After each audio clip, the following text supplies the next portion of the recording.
start this by saying that on the front page of the New York Times website today, there's a story about a 75-year-old man who was able through Facebook to start dating someone who is almost 50 years younger than he is, right? And they present it like it's this incredibly heroic thing. A 75-year-old man leaps across, blah blah blah blah blah blah on Facebook. Wow, that's amazing.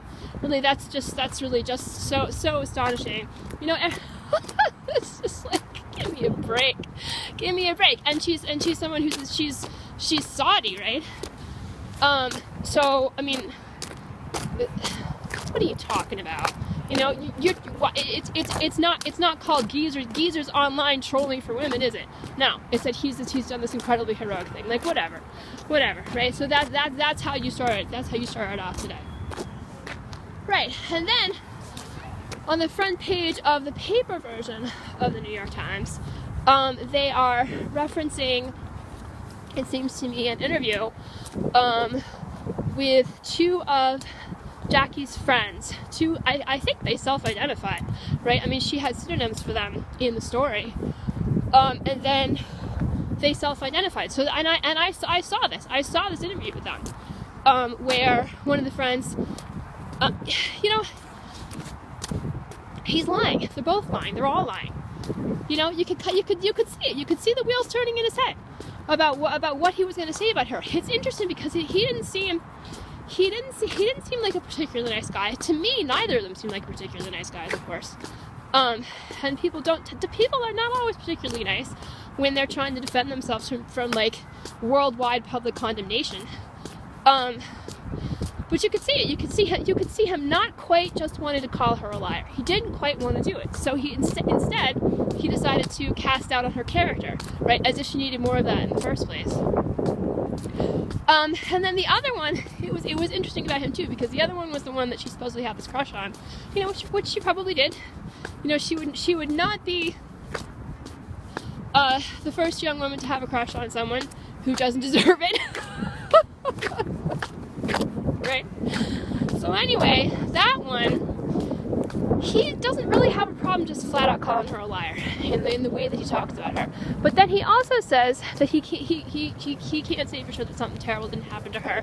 And what's interesting about this, one of the things that's really the most horrible about all of it actually is all the people who are trying to say that because various people say that she told them various things about what happened, she's just a liar about everything. Like nothing happened, as if nothing happened. I think one of the things people are saying is, oh yeah, she told us that she was forced to give oral sex to 5 men.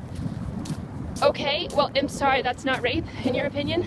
That's not a terrible experience? Is that the part that you heard, the part you remembered, the part that you found to be the most significant, the part that you found to be the most horrifying? Or are you just trying to say that because that's the part that you feel like talking about, that's all that happened, and so and so that means actually that nothing happened at all, right? Give me a break, especially if someone's incredibly traumatized. What you hear, what they say, why do you think that your version of it is the most accurate version?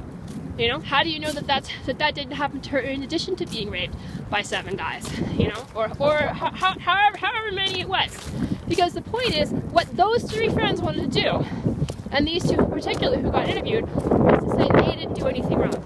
And I'm sorry, if you don't like what someone has to say about you, in the way that you responded to them in a time of need, that's your problem. That's your problem. You should have been better friends. And as far as lying goes, someone trying to say that people who sexually abuse other people never lie about it? Are you kidding? People lie to my face all the time. They think it's hysterical. Everything that I'm going through. I never coughed at you. No, nobody's coughing at you. No, it's not happening. No, nobody's videotaping you. No, nobody's videotaping you in your apartment. And in fact, because you confronted us about it, we're going to say that you're crazy, get you dragged off to the mental hospital by police officers, and then send you an eviction notice, and we're going to evict you. Right? While everybody makes fun of you because they can see you through the cameras that we actually do have in your apartment. That's just one of the many lies that are told about me every day, and those lies get taken seriously, and I don't. Right? Lying? Are Are you kidding me? Are you crazy? You know, all you ever do is lie. All you ever do is lie. All you ever do is encourage other people to lie, right?